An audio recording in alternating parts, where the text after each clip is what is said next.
અંગ્રેજીમાં કોઈની સાથે વાત કરવી હોય તો સૌથી જરૂરી શું છે? સવાલ પૂછતા આવડવો, બરાબર ને? તો ચાલો આજે આ કળાને એકદમ સરળ બનાવી દઈએ.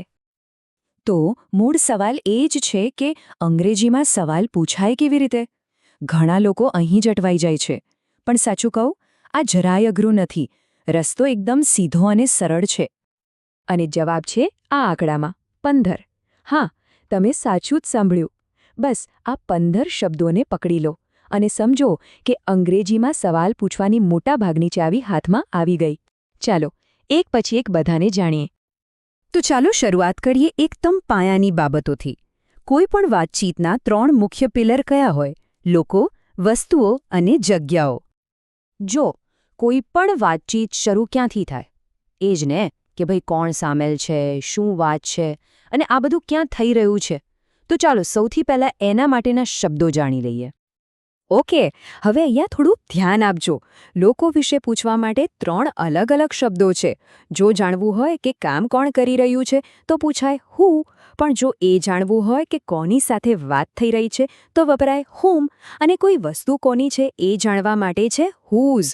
જેમ કે whose book is this? જોયું? નાનકડો ફરક છે પણ બહુ જ મહત્વનો છે. ચલો હવે આગળ વધીએ.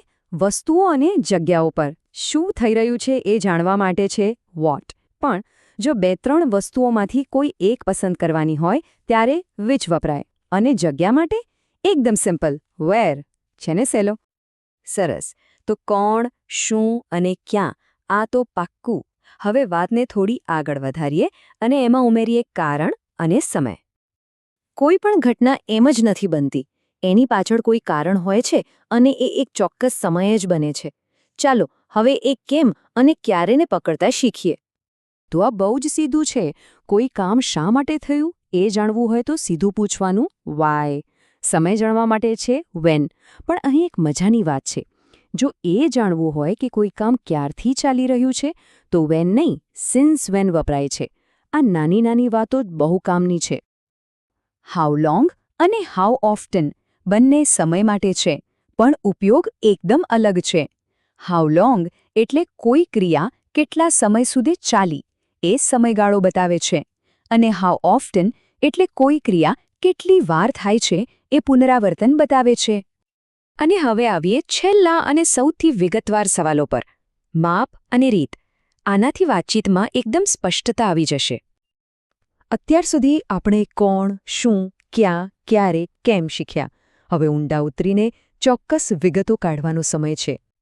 કોઈ કામ કેવી રીતે થયું એ જાણવું હોય તો પૂછાય how. અને અંતર માટે તો સીધું જ છે how far. બંનેમાં how કોમન છે, પણ પાછળનો એક શબ્દ આખો અર્થ બદલી નાખે છે.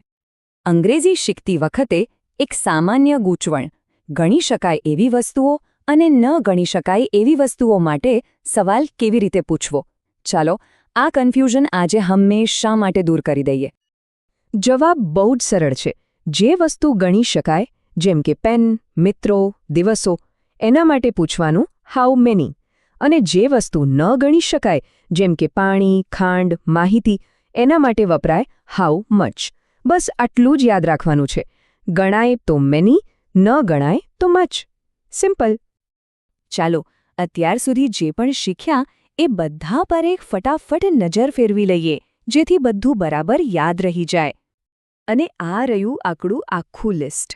આ એક જ સ્લાઇડમાં અંગ્રેજીમાં વાતચીત શરૂ કરવા માટેના બધા જ જરૂરી શબ્દો છે. આને એક ચીટ શીટ તરીકે પણ વાપરી શકાય છે. થોમસ બર્જરે કહ્યું છે કે સવાલ પૂછવાની કળા અને વિજ્ઞાન જ બધા જ જ્ઞાનનો સ્ત્રોત છે. અને આ વાત કેટલી સાચી છે. જેટલા સારા સવાલ તેટલી સારી સમજ. તો હવે આ બધું જાણ્યા પછી મનમાં પહેલો સવાલ કયો આવે છે જે અંગ્રેજીમાં પૂછવાનું મન થાય છે?